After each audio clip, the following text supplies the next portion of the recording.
இப்போ வெஜிடபிள் பிரியாணி எப்படி பண்ணுறதுன்னு பார்க்கலாம் வாங்க. இப்போ ஸ்டவ் ஆன் பண்ணிவிட்டு ப்ரெஷர் குக்கர் வச்சுருங்க.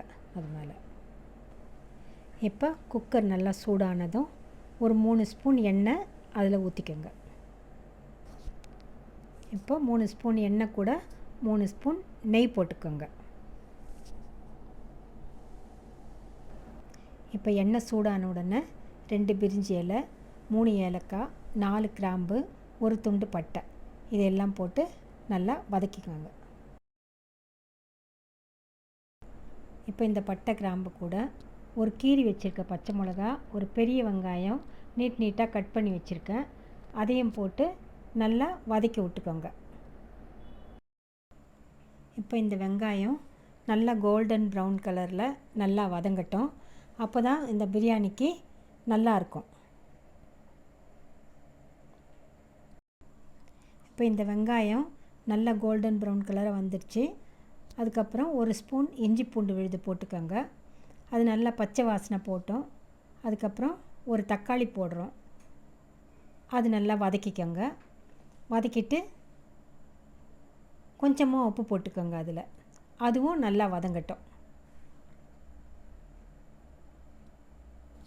இப்போ இதெல்லாம் நல்லா வதங்கின உடனே ஒரு கப்பு பீன்ஸு, ஒரு கப்பு கேரட்டு, ஒரு அரை கப்பு பச்சை பட்டாணி இதையும் போட்டு வதக்கணும். இப்போ அரை ஸ்பூன் மஞ்சள் தூள், ஒரு ஸ்பூன் காஷ்மீரி சில்லி பவுடர் போட்டுக்கோங்க, 2 ஸ்பூன் தனியாத்தூள் போட்டுக்கோங்க, ஒரு அரை ஸ்பூன் கரம் மசாலா போட்டு எல்லாம் நல்லா இப்போது காயிலெல்லாம் படுற மாதிரி நல்லா வதக்கி விட்டுக்கோங்க.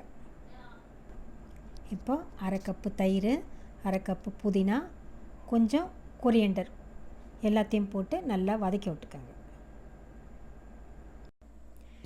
நான் 1.5 கப்பு பாஸ்மதி அரிசி எடுத்திருக்கேன்.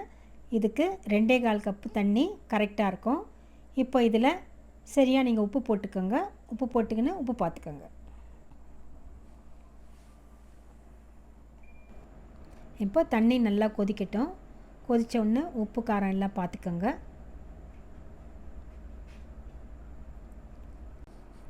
இப்போ தண்ணி நல்லா கொதிச்சிடுச்சு. ஊற வச்சுருந்த அரிசியை போட்டு உடையாமல் நல்லா கிளறிக்கோங்க.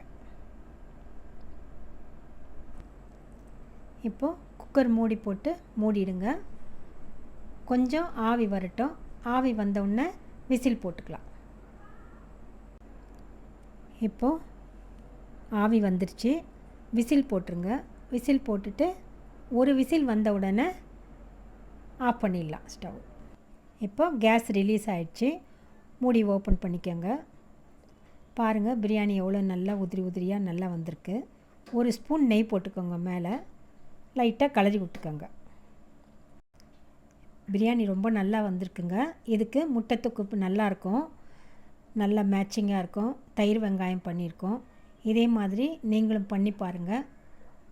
பார்த்துட்டு எப்படி டேஸ்ட் எப்படி இருக்குதுன்னு சொல்லுங்கள். சப்ஸ்கிரைப் பண்ணுங்கள், கமெண்ட் பண்ணுங்கள்.